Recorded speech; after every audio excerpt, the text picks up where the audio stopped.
All right, Shalom. I'm gonna start saying Barakatah Yahweh, Barakatah Yahweh Shai, Barakatah Yahweh, Barakatah Yahweh Shai, Barakatah Yahweh, Barakatah Yahweh Shai. I'm gonna say all praise and glory due to Yahweh, Bahashim, Yahweh Shai, Bahashim, Karkadash.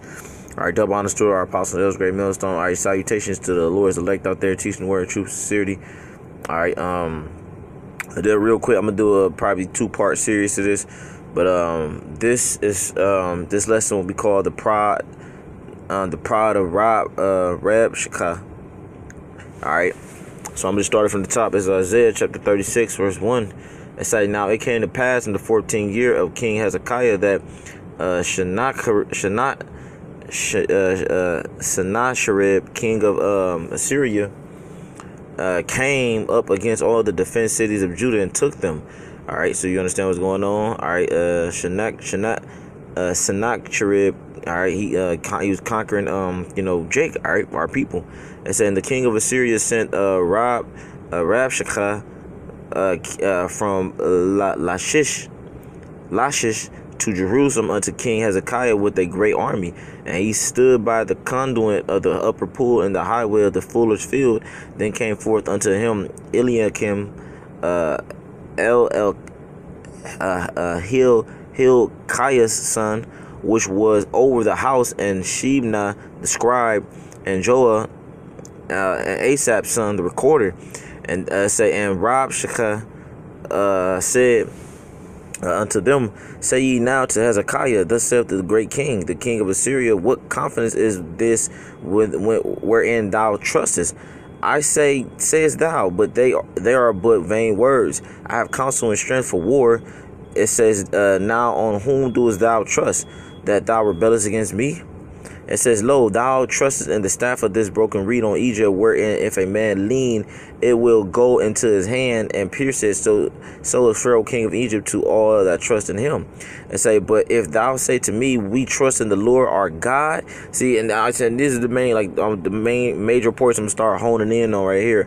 And say, but if thou say to me, we trust in the Lord our God, is it not he whose high places and whose altars Hezekiah have taken away, and said to Judah and to Jerusalem, ye shall worship before this altar? Now therefore give pledges, I pray thee, to my master the king of Assyria, and I will give thee 2,000 horses, if thou be able on that part to set riders upon them.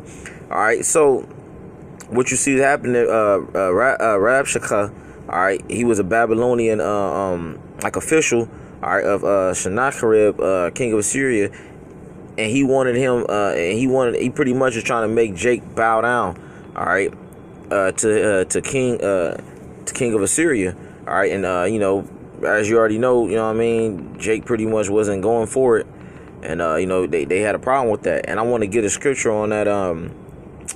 It's in Exodus. I just want to find it real quick, man. Here we go. This is Exodus chapter 20, verse 5. Thou shalt not bow down thyself to them, nor serve them, for I have. I'm gonna go up a verse. Exodus chapter 20, verse 4. Thou shalt not make unto thee any graven images or any likeness of anything that is in heaven above, or that is in the earth beneath. All right, it said, or that is in the water under the earth. It said, thou shalt not bow down thyself to them, nor serve them, for I, the Lord thy God, am a jealous God, visiting the iniquity of the fathers upon the children unto the 3rd and 4th generation of them that hate me. Now it says graven images. All right, but when you look it up, man, all right, pretty much, Shalakia. Look, when you look it up, it just pretty much mean like It's like I'm gonna just get it for you, man.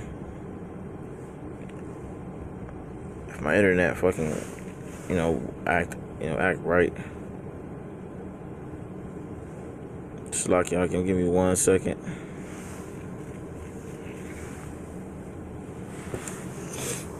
All right, because it says graven images, but we're not supposed to bow down to idols, anything because men are made in the fashion of idols and graven images and things of that nature, man.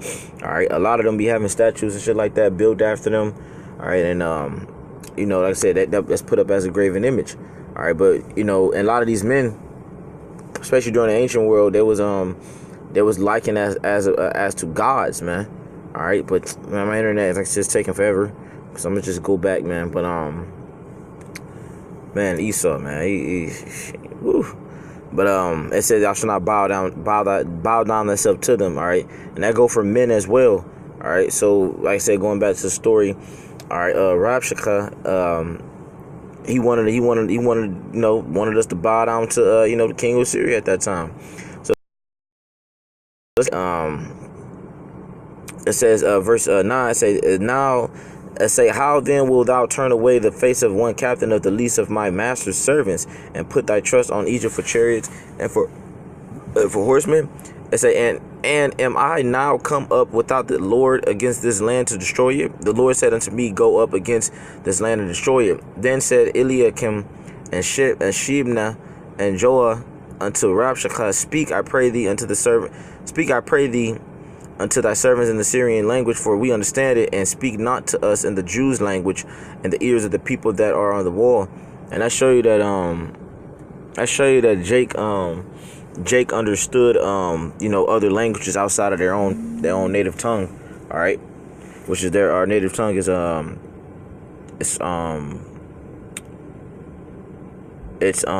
Hebrew. All right. But let's see, keep going on. It says verse 12 said, but Rabshakeh said, have my master sent me to thy master and to thee to speak these words? Have he not sent me to the men that sit upon the wall, that they may eat their own dung and drink their own piss with you? Then Rabshakeh stood and cried with a loud voice in the Jews' language and said, hear ye the words of the king, of the great king, the king of Assyria. Thus saith the Lord, let not Hezekiah deceive you, for he shall not be able to deliver you. And this is pretty much this dude Rabshakeh talking shit, man. All right, it says, neither let Hezekiah make you trust in the Lord, saying the Lord will surely deliver us. This city shall not be delivered into the hand of the king of Assyria. All right, I can see bragging about how he said, don't let Hezekiah fool you, man. He like, look, we're gonna overthrow the city regardless of what y'all think or not. So continuing on, it says verse 16. It says,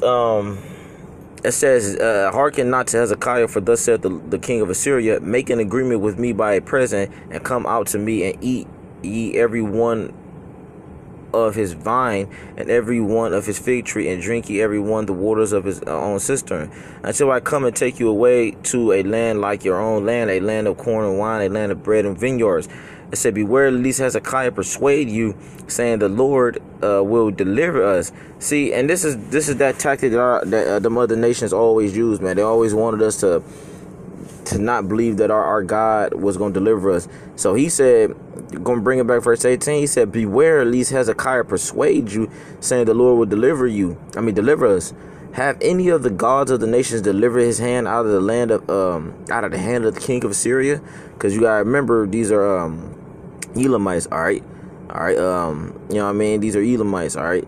And this dude, all right, he pretty much was like, look, man, like, don't get it twisted. We conquered all the other lands, and they gods didn't deliver them when we was killing them. All right, they their gods wasn't is it like I said, it's like this is either Elam or Ishmael, one of the two. I think it's Elam. All right, but he said, bring back that point 18. They was like, look, man, there was like them God, the people that we already conquered, they was praying to their gods, they ain't delivered them. So what makes you think your God is going to deliver you? But the thing, the difference between us, our God, and the gods of the heathens is that our God is a living God. All right, scripture speak about that. All right, verse 19, it says, where are the gods of Hamath and Arphad? Where are the gods of Sepharvaim? And have they delivered Samaria out of my hand? It said, who are they among all the gods of these lands that have delivered their land out of my hand, that the Lord should deliver Jerusalem out of my hand? See, and that was the same thing I was just saying in the previous verses. Verse 21, but they held their peace and answered him not a word, for the king's commandment was saying, answer him not. Then came Eliakim the son of Hilkiah, that was over the household, and Shebna the scribe, and Joah and the son of Asaph the recorder, to Hezekiah with their clothes rent, and told him the words of Rabshakeh. All right, so let's see ultimately what happened to this fucking devil, man. All right. Well, I mean, even though he ain't Esau, man, but yeah, he's still a heathen, man. All right, Elam. All right, so this is like I said, it's either Elam or Ishmael, man, one of the two, man. All right, but continuing on, man. It says Isaiah 37 verse 1. It say, and it came to pass when King Hezekiah heard it. It says that he rent his clothes and covered himself with sackcloth and went to the house of the Lord, and he sent Eliakim, who was over the household, and Shabna the scribe, and the elders of the priests covered with sackcloth unto Isaiah the prophet, the son of Amos. And they said unto him, Thus saith Hezekiah, this day is a day of trouble and of rebuke and a blasphemy. For the children are come to the birth, and there is not a strength to bring forth. It says, it may be the Lord thy God will hear the words of Rabshakeh, whom the king of Assyria his master hath sent to reproach the living God, and will reprove the words which the Lord thy God hath heard. Wherefore lift up thy prayer for the remnant that is left. So the servants of King Hezekiah came to Isaiah, and Isaiah said unto them, Thus shall ye say unto your masters, thus saith the Lord, be not afraid of the words that thou hast heard, wherewith the servants of the king of Assyria have blasphemed me. Behold, I will send a blast upon him, and he shall hear a rumor and return to his own land, and I will cause him to fall by the sword in his own land. All right, and let's see, because once the Lord speaks something into existence, that's it for your ass, man. Ain't no coming out of that, man.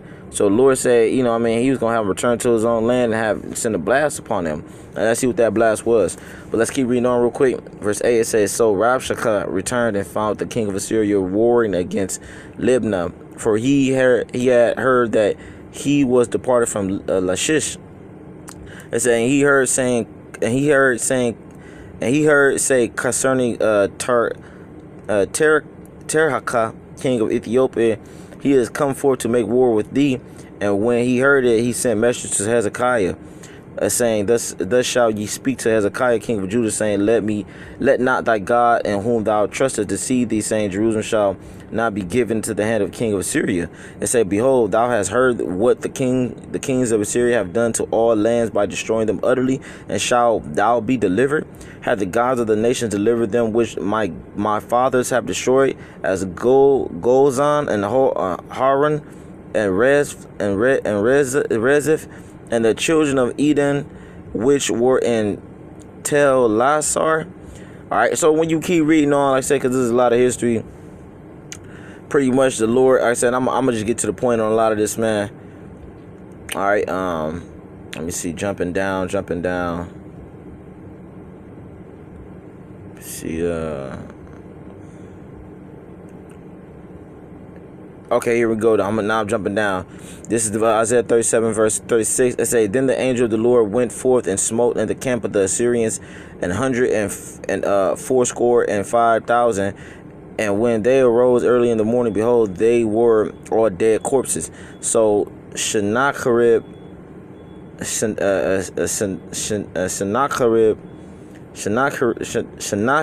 king of Assyria, departed and went and returned and dwelt in Nineveh. So after the slaughtering of a lot of those Assyrians, which a lot of the angels did, what happened? He returned to Nineveh, and let's see what happened. And it came to pass, as he was worshiping in the house of Nisroch, his god, that Adrammelech and Sharezer, his son, smote him with the sword, and they escaped into the land of Armenia, and Esarhaddon, his son, reigned in his stead, man. All right, so as you can see, and that's what you get, man, because I said it's called the pride of Rabshakeh. All right, and Sennacherib. All right, because Sennacherib, our king of Assyria, he was prideful against Jake, man, and for all that, all right, for talking shit, all right, how the Lord wasn't gonna deliver us, all right, talking shit against Hezekiah, which was the last king of Assyria, pretty much one of the last kings of Israel to rule. All right, so I think it said it was he's the 12th king. He was the 12th king of Israel. All right, but he was talking shit against Hezekiah, and then the Lord had to smote him. All right, and he had it done by his own 2 sons. All right, which is that blast I read in the 7th, 8th verse in 37th chapter. All right, but I think that's it, man. That I'm saying shalom, man. Well, Salaki, hold on, man. Matter of fact, I was gonna call it, but let me get this last verse, man. All right, this last verse. I was gonna call it a day on that one, but let me get this last verse, man. And this is just some more. Going into another account about, and this show you how the apocrypha link up perfectly with the scriptures. All right, this is Tobit 1 verse 21. And there passed not 5 and 50 days before 2 of his sons killed him, and they fled into the mountains of Araroth and Sarshidanus, his son, reigned in his stead, who appointed over his father's account and over all of his affairs Archiacharus is my brother Enio's son. So, and then they talk about, like I said, in the 18th, the fucking 18th verse. And if the king Sennacherib had slain any when he was come, he fled from Judea and buried them privately. For in his wrath he killed many, but the bodies were not found when they were sought for of the king.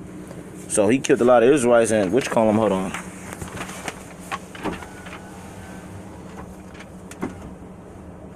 You got a black card or a blue? Blue. Huh? Blue. Yeah, it's a blue. Alright, Salakia.